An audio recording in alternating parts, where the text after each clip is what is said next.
नमस्कार विद्यार्थी मित्रांनो. तर आपण जे काय 10वीच्या बोर्डासाठी जे काय इथून पाठीमागचे जे काय आलेले क्वेश्चन आहेत ते आपण त्याचा सराव करून घेतो. तर लेसन नंबर 2 क्वाड्रॅटिक इक्वेशन वर्ग समीकरणे. तर याच्यामध्ये 3 मार्काचे कशा प्रकारे क्वेश्चन विचारले जातात ते बघतोय. बघा, त्याच्यामधला आलेला क्वेश्चन हा जुलै 2022 ला हा येऊन गेलेला आहे. Solve the given equation by factorisation method, म्हणजे अवयव पद्धतीने वर्ग समीकरण सोडवायचं. हा 3 मार्काला क्वेश्चन येतो. तर लक्षात घ्या, समीकरण दिले 5m² = 22m + 15.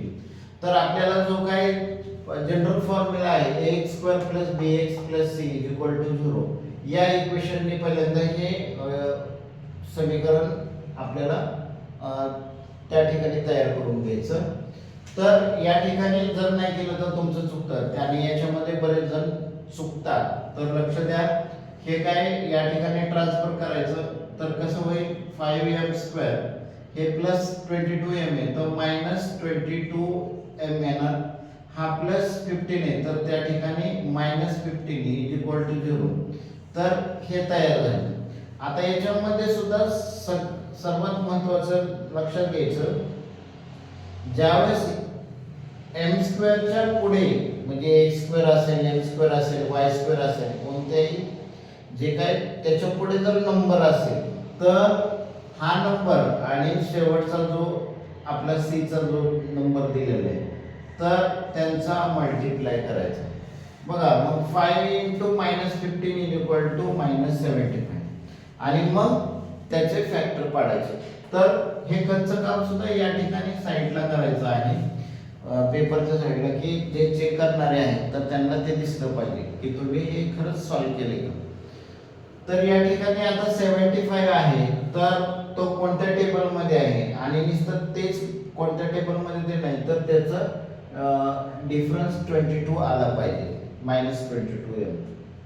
तर आपण जर बघितलं तर 25 च्या टेबल मध्ये 25 3 जा 75 आणि 25 -3 22 येते, म्हणजे ते एकदम 25 3 जा 75.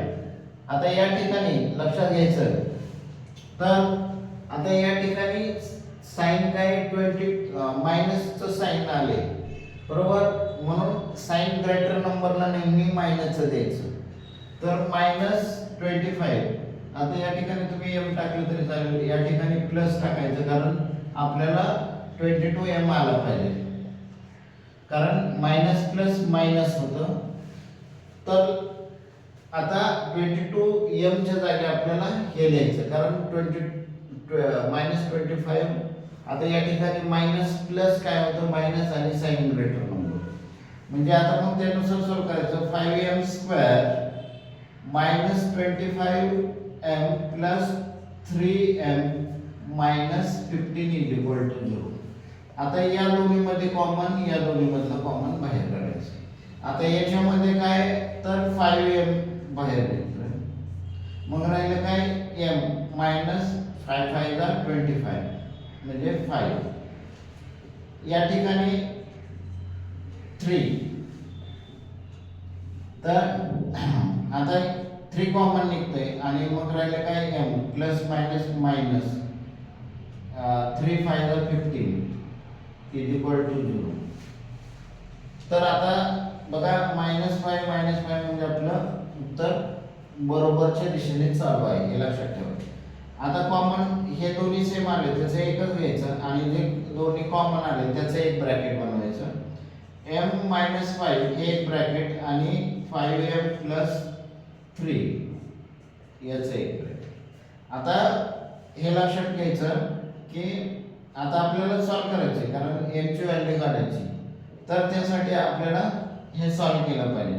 आता 2 आहे तर या ठिकाणी आपल्याला याच्यामध्ये आता सॉल्व करताना बघा, मग m - 5 = 0 किंवा त्याला ऑर म्हणतो, कारण 2 आहे 5m plus 3 is equal to 0. आता हे सॉल्व करायचं कारण m ची व्हॅल्यू काढायची. आता या ठिकाणी मायनस इकडे प्लस होईल. तर बघा m इज इक्वल टू 5 हे आपल्याला याचं कळालं. या ठिकाणी हे प्लस 3 इकडे मायनस होईल बरोबर. 5m तसंच राहील तर इज इक्वल टू मायनस 3. परत इथं 5 मल्टिप्लाय मग m is equal to minus 3 या ठिकाणी मल्टिप्लाय तो डिवाइड होणार म्हणजे m is equal to minus 3 upon 5. म्हणजे आपल्याला काय या ठिकाणी the root of given quadratic equation, therefore the root of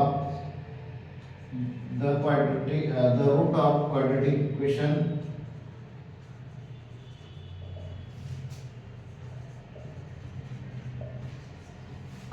equations are किती मिळाले 5 and -3 upon 5. तर आपल्याला वर्ग समीकरणाची मुळे या ठिकाणी यावरून काय वर्ग समीकरणाची